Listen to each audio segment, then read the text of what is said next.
pode ser a mesma. Eu sempre escolho o referencial ao definir a energia potencial. Normalmente a gente sempre escolhe o chão como o referencial, como eu coloquei aqui nesse esquema. A gente já viu que trabalho é igual a energia. Se trabalho é igual a energia, no caso, como energia potencial, EP é igual a trabalho.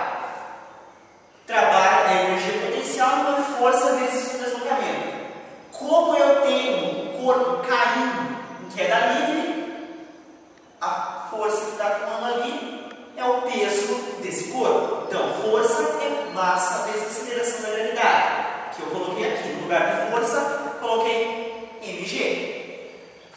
O deslocamento desse corpo é a altura h, que eu coloquei aqui. Então, essa é a expressão para a energia potencial. Massa vezes aceleração da gravidade vezes a altura. E voltando a colocar, a energia potencial depende sempre de um referencial. Tá bom? Tá, continuando. O corpo ele pode ter energia potencial e energia cinética. Energia cinética está associada ao movimento que aquele corpo realiza, e energia potencial quer saber se ele está localizado em uma altura ou alguma coisa assim. Então, o corpo pode ter dois tipos de energia. E a soma desses dois tipos de energia, eu defino energia mecânica de um corpo. Esse conceito aqui, essa nova forma de energia, que aqui que eu coloquei, que eu denominei energia mecânica, ela leva a um princípio de conservação. Mas para isso eu tenho que definir o que é um sistema conservativo. Como eu coloquei aqui, é todo sistema em que as forças que realizam o trabalho transformam exclusivamente energia potencial em cinética, ou cinética em potencial, tanto faz. Mas essa palavra conservativa quer dizer o quê? Eu só tenho forças conservativas no sistema. Eu não vou ter forças dissipativas. Por exemplo, o atrito. O atrito é uma força dissipativa, não uma força conservativa. Então, eu vou acabar tendo perdas de energia ali no sistema. Então, por isso eu defino um sistema conservativo. Só vai transformar de energia potencial em cinética, cinética em potencial, tá bom? E isso leva ao princípio de conservação, que a gente denomina princípio de conservação da energia mecânica. E ele diz que em um sistema conservativo, a energia mecânica total é sempre constante. Eu não tenho forças dissipativas, então não vou ter perdas de energia. Então a energia mecânica vai ser sempre igual.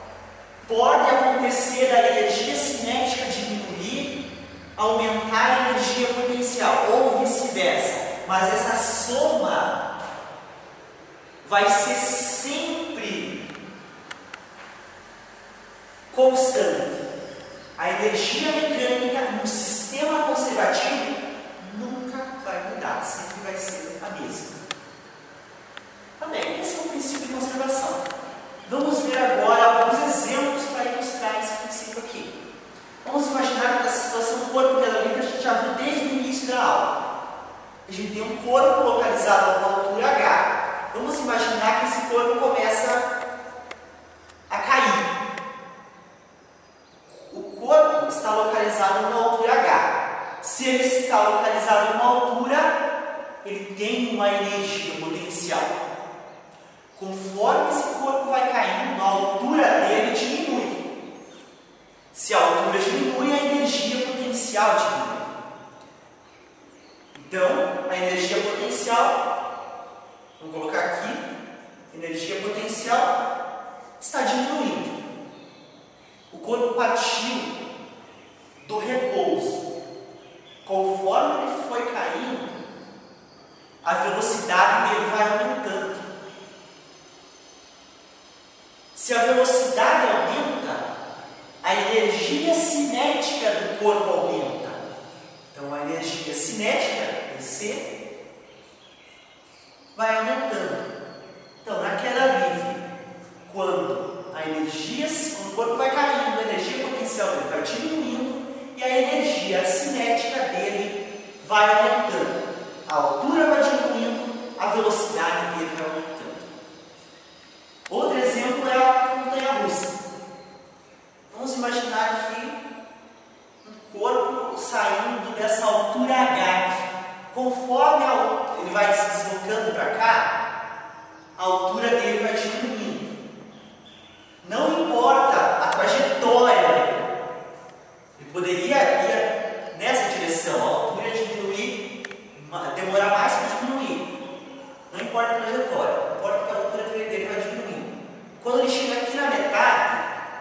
energia potencial dele também se reduz a metade. E a velocidade, que no início era zero, passa a ser uma velocidade v.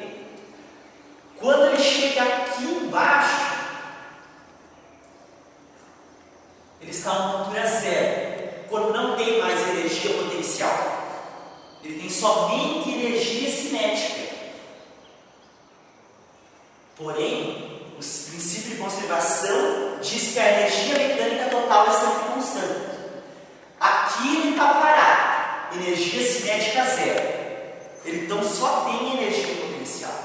Aqui, ele está a uma altura zero, portanto, ele só tem energia cinética. Então, a energia potencial que ele tinha no início, lá em cima, é igual à energia cinética dele nesse ponto aqui. A energia mecânica é sempre constante. Ela tem que ser sempre constante para o caso do sistema conservativo. Depois que o corpo passou esse ponto aqui, ele voltou a subir, a altura dele aumentou. Vamos dizer que ele chegou aqui. A energia cinética, a energia potencial dele voltou a aumentar. Porém, aqui a velocidade dele não é zero como era aqui, porque não chegou na mesma altura. Então, nesse ponto, o corpo possui tanto energia potencial como energia cinética. Tá bem? O que importa é que a soma dessas duas energias seja sempre a mesma, seja sempre constante. E o último caso que eu quero colocar para vocês é a usina hidrelétrica. O que acontece na usina hidrelétrica? Vamos imaginar que tem um rio e lá o pessoal resolve represar aquele rio para construir uma usina hidrelétrica. A água do rio está se movimentando. Se ela está se movimentando, ela possui uma energia cinética. Quando eu construo a usina hidrelétrica, eu construo uma barreira. Essa barreira tem uma altura. Se ela tem uma altura, a água vai ficar represada e a água vai ficar represada nessa barreira. A energia cinética que a água trazia com ela se transformou em energia potencial. Quando a água desceu pelos aquedutos que tem na energia na barragem da usina hidrelétrica, essa energia potencial voltou a se transformar em energia cinética, porque a água voltou a entrar em movimento. Essa água vai atingir a turbina da usina hidrelétrica, vai fazer movimentar a turbina. Então, a energia cinética da água vai se transformar em energia mecânica que vai fazer movimentar a turbina. Essa turbina, ela está ligada a um gerador. Esse gerador vai transformar a energia mecânica em energia elétrica. Só fazendo um comentário. O gerador elétrico, ele não gera energia. Ele apenas transforma um tipo de energia em energia elétrica. No caso, a energia mecânica, o movimento da turbina, em energia elétrica. E essa energia elétrica é a energia elétrica que chega na nossa casa, na nossa residência, e é transformada em outras formas de energia, como a energia térmica, que pode ser uma lâmpada, um chuveiro, ou também energia luminosa, que pode ser também na lâmpada, né? A lâmpada, como no caso da lâmpada incandescente, eu tenho parte sendo energia, eu tenho energia elétrica sendo transformada, parte em térmica, parte em luminosa. E é isso. Dessa parte aqui, tem que se tirar que a energia para o sistema conservativo tem que ser sempre constante. Tá bom? Obrigado, pessoal.